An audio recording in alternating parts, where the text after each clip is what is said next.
ଏମିତି ଭାଇ ମୁଁ ଦେଖିଲି ମୋ ଡ୍ୟାନ୍ସଟା ତା ତଳକୁ ଫସି ଯାଉଛି ତେଣୁ ଏଇ ଗୀତଟା ପୁରେଇ ଦେଲେ ଡ୍ୟାନ୍ସଟା ହାଇଲାଇଟ୍ ହେଇଯିବ ତେଣୁ ମୁଁ ସେ ଗୀତଟା ତା ଭିତରେ ପୁରେଇ ଦେଲି ଆଉ କଣ जोरदार करता है तो स्वागत कर दो मिस्टर चंदा मुंडिया जटिया सार नमस्कार से गछमूल झुरुची से मंडप झुरुची एवं से मिटू मानस आज माइक्रोफोन धरी आपण मान मन भितर कौन चिंताधारा धरी दीर्घ 4-5 वर्ष पूर्व कि 3 वर्ष पूर्व आम ये समस्त भेट भी होती गोटे नूतन तो संस्था गढ़ी आम मास्टर मान भितर खंडगिरी आपण 4टी डांस करिसेंती 4टी डांस रे गोटे पिला को प्राधान्य देचंती से पिलाटी आपण पाखर नाही कोन से को कारण नै से आपण पाखर पळे जाईची अलवा को पार्टी की पळे जाऊ किंबा अलवा पर बाहर को ओडिसा बाहर को पळे जाऊ किंबा घरे रह जाऊ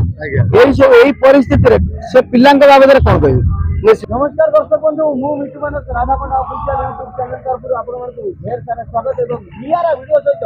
आपण मानकु हृदयरु अभिनंदन वर्तमान खंडगिरी महोत्सव चली खंडगिरी तो आपण अनेक कलाकार इंटरव्यू देखुथिबे एवं अनेक किसी हाइलाइट जिनिस देखुथिबे वर्तमान किंतु आमे वर्णना करबा एवं आलोचना करबा वर्तमान आम सहित अछंती यात्रा स्वर्ण महल नंबर 1 कोरियोग्राफर संगासार अछंती एवं उठवा अशोक सम्राट रो कोरियोग्राफर हमर पवित्र सार अछंती आउ हमर पिला माने अछंती हमर तुलसी गणनाट्य कोरियोग्राफर जटिया सार मध्ये अछंती मु तो छुआ हिसाब से नाचुची तेणु वर्तमान आम आलोचना करवा वर्तमान आपण तो वर्तमान खंडगिरी विदाय नहीं गले अशोक सम्राट कौन कहे खंडगिरी माने खंडगिरी महल विषय नमस्कार मो पवित्र सार यात्रा अशोक सम्राट कोरियोग्राफर आमर सेकेंड फेज रे पार्टी पड़ता अशोक सम्राट गौरीगण नाट्य कोणार्क कलिंग आमर फास्ट फेज सरी जाइए सेकेंड फेज आहरी 5-6टा पार्टी आसुँच आमर तुलसी गणनाट्य सूर्य मंदिर शिवानी स्वप्न महल सूर्य मंदिर महल स्वर्ण महल आउ भल चली फेज रे आउ बहुत दर्शक भी भिड़ भी अच्छा सब सब पार्टी आज शनिवार उपलक्षे टोटाल सब पार्टी हाउसफुल अच्छा आउ समस्त भिड़ भी अच्छी भल भी चली प्रथम फेज रे आपण कोन अनुभव करते सेकंड फेज रे कोन अनुभव करते ना प्रथम फेज रे लोक होइथिले प्रथम फेज लोक होइथिले कम लोक होइथिले सेकंड फेज रे अधिक लोक हेले तो बर्तमान आम गंगा सार संगे आम कथा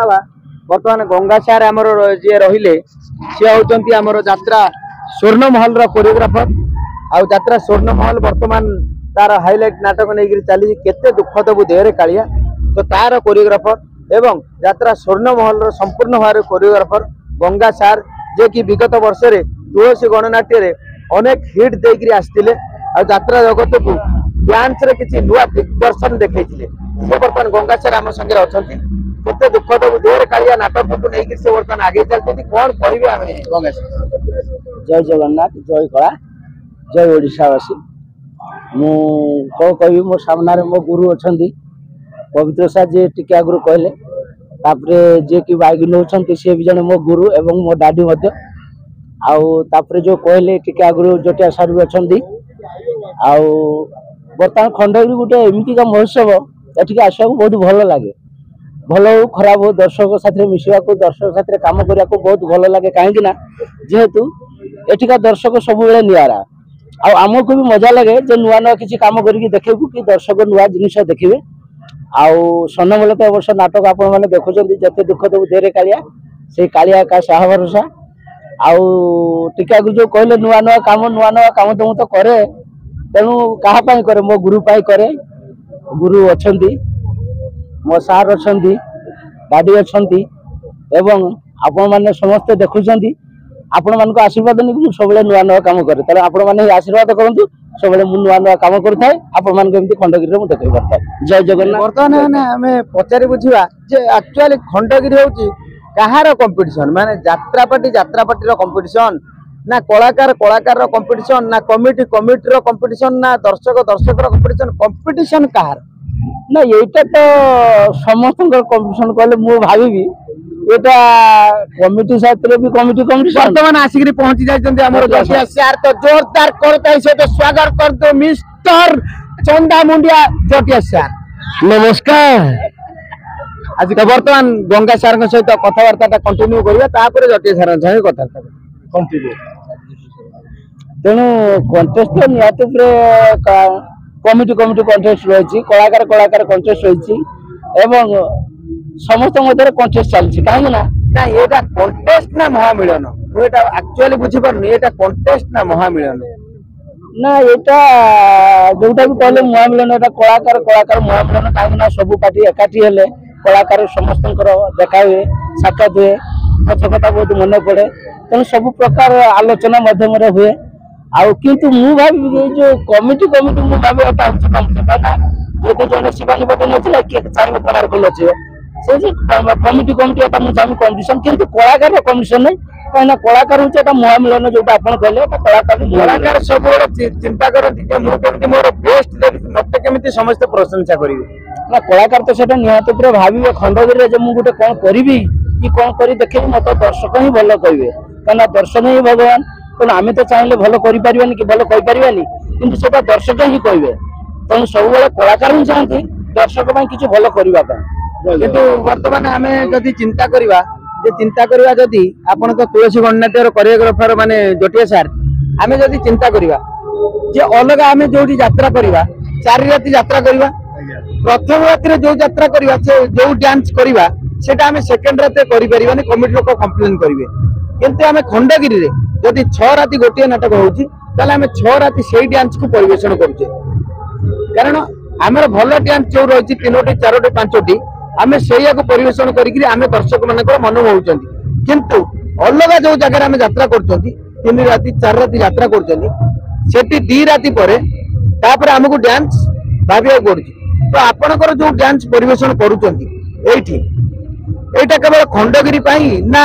अलग जो 3 राति 4 राति जो डांस परफॉर्मेंस करूचंती ता भीतर भी किछि स्वतंत्रता रही स्वतंत्रता तो एमती सब मिसी मासिक रही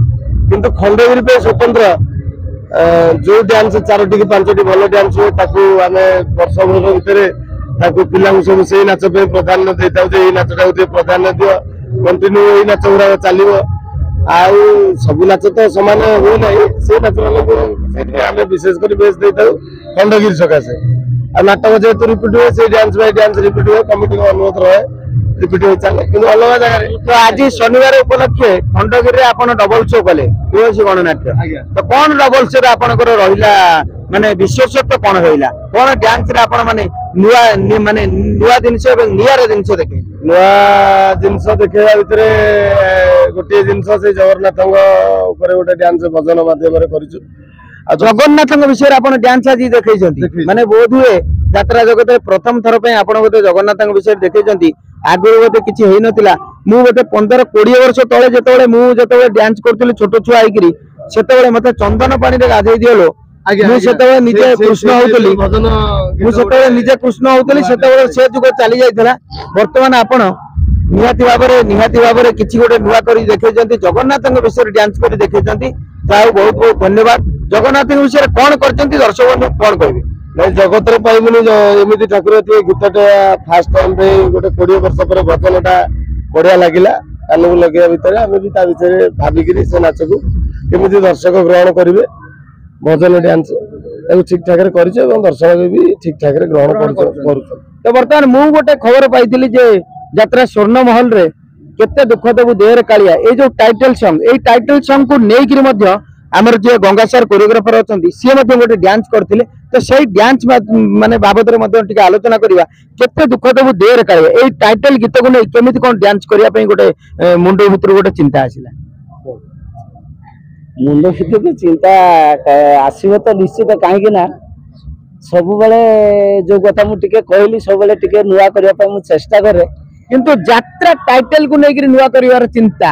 यही चिंताटा केमिति कोन आसिला सेटा गोटे माइंड को आसला तो देखली जते ठाकुर नाटा चारियाडे गुणगान होउची ତେଣୁ ମୁଁ ଭାବୁଛି ଏଇ ଗୀତଟା ମୋ ଡ୍ୟାନ୍ସରେ ପୁରେଇ ଦେଲେ ଡ୍ୟାନ୍ସଟା ହାଇଲାଇଟ୍ ହେଇଯିବ କି ସେଇଥିପାଇଁ ମୁଁ ଦେଖିଲି ମୋ ଡ୍ୟାନ୍ସଟା ତା ତଳକୁ ଫସି ଯାଉଛି ତେଣୁ ଏଇ ଗୀତଟା ପୁରେଇ ଦେଲେ ଡ୍ୟାନ୍ସଟା ହାଇଲାଇଟ୍ ହେଇଯିବ ତେଣୁ ମୁଁ ସେଇ ଗୀତଟା ତା ଭିତରେ ପୁରେଇ ଦେଲି ଆଉ କଣ। ଯାହା ହଉ ଅନେକ ଅନେକ ଧନ୍ୟବାଦ। ଯାହା ହଉ ଆମ ଗାଇଡ ଭିତରକୁ ଏଇ ସବୁ ମାନେ କୋରିଓଗ୍ରାଫର ମାନେ ଆସିଲେ। ବର୍ତ୍ତମାନ ମୁଁ ପବିତ୍ର ସାର୍ଙ୍କୁ କହିବି, ବର୍ତ୍ତମାନ ପବିତ୍ର ସାର୍ ବର୍ତ୍ତମାନ ଆସିବେ। ବର୍ତ୍ତମାନ ହଳଦିଆ ସାର୍ଟ ପିନ୍ଧି ଏବଂ ମୋବାଇଲ କୁ ଆଗ ପକେଟରେ ରଖିକି ବର୍ତ୍ତମାନ ପବିତ୍ର ସାର୍ ଆଇଛନ୍ତି। ବର୍ତ୍ତମାନ କଣ କହିବେ ଗଙ୍ଗା ସାର୍ଙ୍କ କଥା ଆଉ ଜଟିଆ ସାର୍ଙ୍କ କଥା ଶୁଣିଲା ପରେ କଣ କହିବେ? ସେଇ ଗଛ ମୂଳ ଝୁରୁଛି, ସେଇ ମଣ୍ଡପ ଝୁରୁଛି ଏବଂ ସେଇ ମିଟୁ ମାନସ ମଧ୍ୟ ଆଜି ମାଇକ୍ରୋଫୋନ ଧରିଛି। ଆପଣ ମାନଙ୍କ ମନ ଭିତରେ କଣ ଚିନ୍ତାଧାରା ଧରିଛି? ଦୀର୍ଘ 4-5 ବର୍ଷ ପୂର୍ବରୁ କି 3 ବର୍ଷ ପୂର୍ବରୁ ଆମେ ଏଇଠି ସମସ୍ତେ ଭେଟ ବି ହେଇଥିଲୁ। ଗୋଟେ ନୂତନ ତ ସଂସ୍ଥା ଗଢ଼ିଥିଲୁ ଆମ ମାଷ୍ଟର ମାନଙ୍କ ଭିତରେ। ଆଉ ବଡ଼ ଦୁଃଖର ବିଷୟ ସେ ସଂଗଠନ ବର୍ତ୍ତମାନ ନାହିଁ, କିନ୍ତୁ ବର୍ତ୍ତମାନ ସେ ଜାଗାକୁ ଦେଖିକି ଆଉ ଆମର ପିଲାମାନଙ୍କୁ ଦେଖି ସେ କଥା ମୋତେ ବହୁତ ମନେ ପଡୁଛି। ଆଉ ମୁଁ ଠାକୁରଙ୍କୁ ଡାକୁଛି ବୋଧେ ସେମିତି ସମୟ ଟିକେ ଆସୁ, ସବୁ ମାଷ୍ଟର ମାନେ ସବୁ ସାର୍ ମାନେ ଟିକେ ବସନ୍ତୁ ଆଉ ଭଲ ଭଲ ଚିନ୍ତାଧାରା କରନ୍ତୁ, ଭଲ ସମସ୍ତେ କେମିତି ରହିବେ ଆଉ ସେ ବ୍ୟବସ୍ଥା କଲେ ମୁଁ ଭାବୁଛି ଟିକେ ବହୁତ ଭଲ ହୁଅନ୍ତା। କଣ ଅସୁବିଧା ହେଲା ଆମର ଯାତ୍ରା ନୃତ୍ୟ ଗୁରୁ ସଂଘରେ, ଯୋଉଥିପାଇଁ ନୃତ୍ୟ ଗୁରୁ ମାନେ ଏତେ ପ୍ରକାରରେ ମାନେ ବିଭିନ୍ନ ପ୍ରକାର ମନୋଭାବ ନେଇ ବିଭିନ୍ନ ପ୍ରକାର ଚିନ୍ତାଧାରା ନେଇ ସମସ୍ତେ ନିଜ ନିଜ ମନୋଭାବରେ ଦୂରେଇ ଗଲେ? କଣ କହିବେ? କେମିତି କଣ ଆମେ ସବୁ ନୃତ୍ୟ ଗୁରୁ ମାନେ ପୁଣି ଏକାଠି ହେବା, ସେଇ ନୃତ୍ୟ ଶିଳ୍ପୀ ମାନେ ପୁଣି ସମସ୍ତେ ଗୋଟିଏ ସୂତାରେ ବନ୍ଧା ହେଇକିରି ଗୋଟିଏ ମାଳ ହେଇକିରି ଯାତ୍ରାରେ ସମସ୍ତେ ମାନେ ଜୀବନ ଯାପନ କରିବେ, ନିଜର ଜୀବିକା ନିର୍ବାହ କରିବେ? କଣ ହେଲେ ଏଇଟା ହେଇପାରିବ? ନା ଆମର ଠିକ ଥିଲା ମାନେ ଏଇ କଥାଟା ଆପଣଙ୍କୁ ପଚାରିବାର କାରଣ ହଉଛି ଯେ ଆପଣ ହଉଛନ୍ତି ଆମର ଯେତିକି କୋରିଓଗ୍ରାଫର ଆମର ଆସିଛନ୍ତି ଯାତ୍ରା ଖଣ୍ଡଗିରିକୁ, ଆପଣ ହଉଛନ୍ତି ବয়োଜ୍ୟେଷ୍ଠ ନୃତ୍ୟ କୋରିଓଗ୍ରାଫର ଏବଂ ଆମ ସମସ୍ତଙ୍କର ଗୁରୁ। ତେଣୁ ସେଇ କଥାଟି ମୁଁ ଆପଣଙ୍କୁ ପଚାରିବି ଯେ କଣ ହେଲେ ଯାତ୍ରା ନୃତ୍ୟ ଗୁରୁ ଏବଂ ଯାତ୍ରା ନୃତ୍ୟ ଶିଳ୍ପୀ ମାନଙ୍କ ଭିତରେ ଗୋଟେ ଏକତା ରହିପାରିବ? ନା ଆମର ଏକତା ଠିକ ଥିଲା, ସଂଗଠନ ଆମର ଠିକ ଥିଲା। ଏଇ ଯୋଉ ମଝିରେ କରୋନାଟା ହେଇଗଲା, ଯୋଉ ଯାତ୍ରା ପାର୍ଟି ସବୁ ବନ୍ଦ ହେଇଗଲା, ବନ୍ଦ ହେଲା ପରେ କିଏ କୁଆଡେ ସବୁ କୁଆଡେ ଗଲେ, କଣ ହେଲେ, କାହାର ଅଭାବ ହେଲା କି କିଏ ଠିକ ପାର୍ଟିରେ ଚାକିରି କରିପାରିଲାନି, ସେଥିପାଇଁ ଟିକେ ଡିଷ୍ଟର୍ବ ହେଇକି ଆମ ସଂଗଠନଟା ଭାଙ୍ଗି ଯାଇଥିଲା। ତେଣୁ ଆମେ ଏବେ ଚେଷ୍ଟା କରୁଛୁ ଆଉ ସମସ୍ତେ କଥା ହଉଛୁ, ପୁଣି ଆମେ 5 ଜଣ ବସିବୁ, ସେ ସଂଗଠନ ଆରମ୍ଭ କରିବୁ। ଯେମିତି ପିଲାମାନେ ଭଲ ରହୁଥିଲେ ସେମିତି ପିଲାମାନେ ଭଲ ରହିବେ। ଆଉ ଯୋଉ ଆମ ମାଲିକ ମାନଙ୍କୁ ନେଇକି ଭଲ ଉପଦେଶ ଦେଉଥିଲୁ, ପିଲାମାନେ ଭଲ ରହିବେ, ପଇସା ପତ୍ର କୋଉଠି ଡିଷ୍ଟର୍ବ ହେବନି କି ଅସୁବିଧାରେ କିଏ ରହିବେନି। ଆମେ ବର୍ତ୍ତମାନ ଚେଷ୍ଟା କରୁଛୁ ସମସ୍ତେ ସଂଗଠନ ନେଇ ପୁଣି ପୂର୍ବ ଭଳିଆ ଆମେ ସମସ୍ତେ ମିଶିକି ରହିବା ପାଇଁ। ତ ବର୍ତ୍ତମାନ ମୁଁ ପଚାରିବି, ବର୍ତ୍ତମାନ ଗଙ୍ଗା ସାର୍ ଆମର ଅଛନ୍ତି ଏବଂ ଜଟିଆ ସାର୍ ମଧ୍ୟ ଅଛନ୍ତି, ତ ବର୍ତ୍ତମାନ ପଚାରିକିରି ବୁଝିବି ଯୋଉ ପିଲାମାନେ 2-3ଟି ପାର୍ଟିରୁ ଆଡଭାନ୍ସ ନେଇକିରି କୌଣସି ଏକ ଯାତ୍ରା ପାର୍ଟି ରହୁଛନ୍ତି, ନହେଲେ ନାହିଁ ହାଇଦ୍ରାବାଦ, ୟୁପି ଏବଂ କୁଆଡେ ନାହିଁ କୁଆଡେ ଗୋଟେ ପଳେଇ ଯାଉଛନ୍ତି, ତ ବର୍ତ୍ତମାନ ସେଇ ପିଲାମାନଙ୍କ ଉଦ୍ଦେଶ୍ୟରେ ଆମେ କଣ କହିବା? ପିଲାଙ୍କ କଥା କହିଲେ ତ ଆଜ୍ଞା ପିଲାଙ୍କର କଥା ସରିବନି, କାହିଁକି ନା ପିଲାମାନେ ଘରେ ଯେମିତି ଗୋଟେ ବାପା ଘର କରେ ବହୁତ କିଛି ଦୁଃଖ କଷ୍ଟ ଆସେ, କିନ୍ତୁ ସେଇଟା ଯଦି ପୁଅମାନେ ବୁଝିପାରିଥାନ୍ତା ତାହେଲେ ଏତେ ଅସୁବିଧା ପଡିନଥାନ୍ତା। ତେଣୁ ପୁଅମାନେ କିନ୍ତୁ ସେଟା ବୁଝୁନାହାନ୍ତି, ଯୋଉଟାକୁ ଆମେ ନିଜ ଛୁଆ ବୋଲିକି ଭାବୁଛୁ। ଯୋଉ ଛାତ୍ରମାନେ ଆସୁଛନ୍ତି ନୂଆ ହଉ ପୁରୁଣା ହଉ ତାକୁ ସବୁ ପ୍ରକାର ଆମେ ଶିଖଉଛୁ, ପଇସାଠୁ ଆରମ୍ଭ କରି ଖାଇବାଠୁ ଆରମ୍ଭ କରି ତାଙ୍କର ଦେହ ତା ଭଲ ମନ୍ଦ ସବୁ ଆମେ ବୁଝୁଛୁ।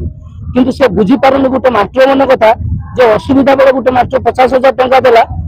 ଆଉ ଦରକାର ପଡ଼ିଲେ ଫେରେ 50,000 ଦେବ, କିନ୍ତୁ ଏଠୁ 50,000 ନେଇକି ଆଉ ଜଣେ ଯୋଉ ଗଲା 50,000 ନେଇକି, ତାଠୁ ମୂର୍ଖ କେହି ନାହିଁ। ଯୋଉ ସାର୍ ବି ତାକୁ ଆଉ 50,000 କରିକି ନେଇକି ଗଲେ ତାଠୁ ମୂର୍ଖ କେହି ନାହିଁ। କିନ୍ତୁ ମୁଁ ଗୋଟେ କଥା ଶିଖିଛି ମୋ ଗୁରୁଙ୍କଠୁ, ଆମେ ଯେତେବେଳେ ତିଆରି କରି ଶିଖିଛୁ, ତେଣୁ ଆମେ ସବୁବେଳେ ତିଆରି ହିଁ କରିବୁ। ଯିଏ 50,000 ନେଇକି ଗଲା ତାକୁ ଛାଡ଼ିଦିଅ, ଆଉ ଦ୍ୱିତୀୟ ଥର ତାକୁ ସେ ପାର୍ଟିରେ ହଉ ଯୋଉଠି ହଉ ତାକୁ ଚାନ୍ସ ଦିଅ ନା। କିନ୍ତୁ ମୋ ପାଖରୁ ଯେତେବେଳେ 50,000 ନେଲା, ଆଉ କାହା ପାଖରୁ ବି ସେମିତି 50,000 ନେବ। ତେଣୁ ମୋ ମତରେ ସବୁ ସାର୍ଙ୍କୁ ମୋର ବିନମ୍ର ଅନୁରୋଧ, ସେ ପିଲାମାନଙ୍କୁ ଛାଡ଼ନ୍ତୁ, ଆମେ ନୂଆ ପିଲାଙ୍କୁ ଷ୍ଟାଣ୍ଡ କରନ୍ତୁ। ତ ବର୍ତ୍ତମାନ ଏଇ ଯୋଉ ପିଲାମାନେ ଆମର ବାରମ୍ବାର ଧୋକା ଦଉଛନ୍ତି ଯାତ୍ରା ମାଲିକ ମାନଙ୍କୁ ଏବଂ ଯାତ୍ରା ନୃତ୍ୟ ଗୁରୁ ମାନଙ୍କୁ, ସେଇ ପିଲାମାନଙ୍କ ଉଦ୍ଦେଶ୍ୟରେ କଣ କହିବେ ଜଟି? ମୋ କହିବା କଥା, ସବୁବେଳେ ତ ପିଲାଙ୍କ ଦୋଷ ଦେଲେ ହବନି, ଆଉ ଆମେ ଗୁରୁମାନେ ଏବଂ ମାଲିକ ମାନେ ବି ଠିକ ରହିବା ଦରକାର। କାରଣ ସେମାନେ ସବୁବେଳେ ଆପଣ ଆଜ୍ଞା କହୁଛନ୍ତି ସେମାନେ ପିଲା, ସେମାନେ ଭୁଲ କରିବେ, ତାଙ୍କ ଭୁଲକୁ ସୁଧାରିବା କଥା ହଉଛି ଆମେ। ଆମେ ଯେତେ ମାତ୍ରାରେ ସୁଧାରି ପାରିବା ମାଲିକ ମାଷ୍ଟରଙ୍କର ସବୁ ଏକତା ରହିବ ସମସ୍ତ ଏକତା ରହିବ ସେ ବି ଆମ ସାଙ୍ଗରେ ଚାଲିବେ ସେ କୁଆଡେ ଯିବେ କଣ କହିବେ ଧରାଯାଉ ଆପଣ ଖଣ୍ଡଗିରି ପାଇଁ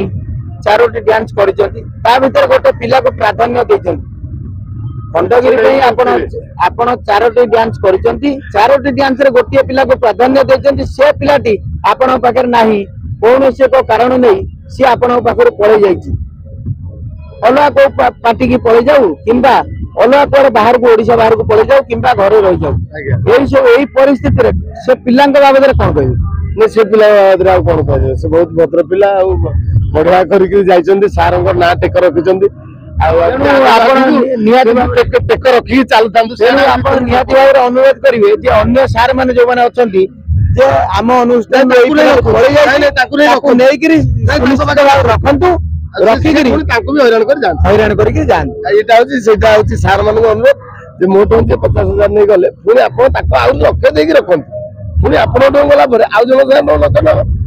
ତେଣୁକରି ସେ ତାଙ୍କର ଚାଲୁ ଆମର ବର୍ତ୍ତମାନ ସମଗ୍ର ଆସନ୍ତା ବର୍ଷ ଖଣ୍ଡଗିରି ପାଇଁ କଣ କହିବେ ଆସନ୍ତା ବର୍ଷ ଖଣ୍ଡଗିରି ପାଇଁ କଣ ଆଶା ରଖିଛନ୍ତି କଣ କହିବେ ଆସନ୍ତୁ ଗଙ୍ଗା ସାର୍ ଆଗକୁ ଆସନ୍ତୁ ସରୁ ସେତିକିରେ ସରୁ ଆଜ୍ଞା ଆମେ ଜଗନ୍ନାଥଙ୍କ ପାଖରେ ପ୍ରାର୍ଥନା କରୁଛୁ ଏ ବର୍ଷ ଯେମିତି ଖଣ୍ଡଗିରି ମହୋତ୍ସବ ବହୁତ ଧୁମଧାମରେ ହଉଛି ଏବଂ ଚାଲିଛି ସେମିତି ଠାକୁରଙ୍କୁ ପ୍ରାର୍ଥନା କରୁଛୁ ଆମେ ଯେମିତି 5 ଜଣ ଛିଡାଇ କଥା ହଉଛେ ଆଉ ଠାକୁରଙ୍କ ପାଖରେ ଏତିକି ପ୍ରାର୍ଥନା ଆର ବର୍ଷ ସେମିତି ଖଣ୍ଡଗିରି ମହୋତ୍ସବ ଧୁମଧାମରେ ହଉ ଏମିତି ସମସ୍ତେ ଭେଟ ହୁଅନ୍ତୁ ବର୍ତ୍ତମାନ ଆଉ ଗୋଟେ କଥା ମୁଁ କହିବାକୁ ଚାହିଁବି ଏଠି ମୋ ଗୁରୁ ଅଛନ୍ତି ମୋ ଡାଡି ଅଛନ୍ତି ସେ ବି ଗୁରୁ ଆଉ ଜଣେ କୋରିଓଗ୍ରାଫର ଅଛନ୍ତି ଜଟିଆ ସାର୍ ସେ ବି ଗୁରୁ ତେଣୁ ଯୋଉ 4 ଜଣ ଗୁରୁ ଏଠି ଠିଆ ହେଇଛନ୍ତି କି ମୁଁ ଚାହୁଁଛି ଏଇଠି ଆମ ଏ କ୍ଲାସ ଗୋଟେ ଯେତିକ ହିଁ ଗୁରୁ ଅଛନ୍ତି ସମସ୍ତେ ଆର ବର୍ଷ ଏଇ ଖଣ୍ଡଗିରି ମେଳାରେ ସମସ୍ତେ ଯେମିତି ଏକାଠି ହୁଅନ୍ତୁ ଏତିକ ଭଗବାନଙ୍କ ପାଖରେ ପ୍ରାର୍ଥନା ତେଣୁ ସମସ୍ତେ ଏ ବାଇକ୍ ଶୁଣୁଥିବେ ମୁଁ ବି ସେଇ କଥାଟି କହିବାକୁ ଚାହୁଁଥିଲି ବର୍ତ୍ତମାନ ଆମେ 4 ଜଣ ଏକାଠି ହେଇଛୁ କିନ୍ତୁ ଆସନ୍ତା ବାଇକରେ ଆମେ ଏଠି 4 ଜଣ ନୁହଁ 24 ଜଣ ଠିଆ ହେଇଥିବୁ ସେମିତି ଆପଣ ମାନେ ଆଶୀର୍ବାଦ କରନ୍ତୁ ଯେମିତି 24 ଜଣ ଗୁରୁ କି 40 ଜଣ ଗୁରୁ କି 30 ଜଣ ଗୁରୁ ସବୁ ଗୁରୁ ଏକାଠି ହେଇଥାନ୍ତୁ ଏଇ ଖଣ୍ଡଗିରି ମେଳାରେ ଏଇ ପଡିଆରେ ସମସ୍ତେ ଏକାଠି ହେଇକି ରୁହନ୍ତୁ ଖଣ୍ଡଗିରି ମହୋତ୍ସବ ତ ଚାଲିବ କାରଣ ଯାତ୍ରାରେ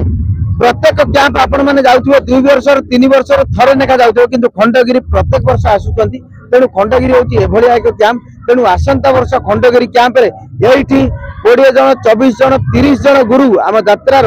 ଯେତେ ଜଣ ଗୁରୁ ଅଛନ୍ତି ସମସ୍ତେ ଏମିତି ଏକାଠି ହେଇଥାନ୍ତୁ ଆମେ ପୁଣି ଏକାଠି ହେଇକିରି ଆପଣ ମାନଙ୍କୁ ଦେଖେଇଦେବୁ ଯାତ୍ରା ନୃତ୍ୟ ଗୁରୁ ସଂଘ ଏବଂ ଯାତ୍ରା ନୃତ୍ୟ ଶିଳ୍ପୀ ମାନଙ୍କର ସୁବିଧା ଅସୁବିଧାକୁ ସବୁ ଯାକ ବୁଝିପାରୁଥିବା ସଂଘ ଯିଏ ହଉଛି ଯାତ୍ରା ନୃତ୍ୟ ଗୁରୁ ସଂଘ ତ ବର୍ତ୍ତମାନ ଆମେ ଆପଣ ମାନଙ୍କ ଠାରୁ ବିଦାୟ ନେଲୁ ଆସନ୍ତା ନୃତ୍ୟ ଗୁରୁ ସଂଘ ବୈଠକ ପର୍ଯ୍ୟନ୍ତ ଆପଣ ମାନେ ଅପେକ୍ଷା କରି ରୁହନ୍ତୁ ଏକ ନୂତନ ଭିଡିଓ ସହିତ ଆମେ ସବୁ ନୃତ୍ୟ ଗୁରୁ ମାନେ ଆପଣ ମାନଙ୍କ ସମ୍ମୁଖକୁ ଆସିବୁ ସେ ପର୍ଯ୍ୟନ୍ତ ଆମେ ବିଦାୟ ନେଲୁ ଜୟ ଜଗନ୍ନାଥ ଜୟ ଖଣ୍ଡଗିରି।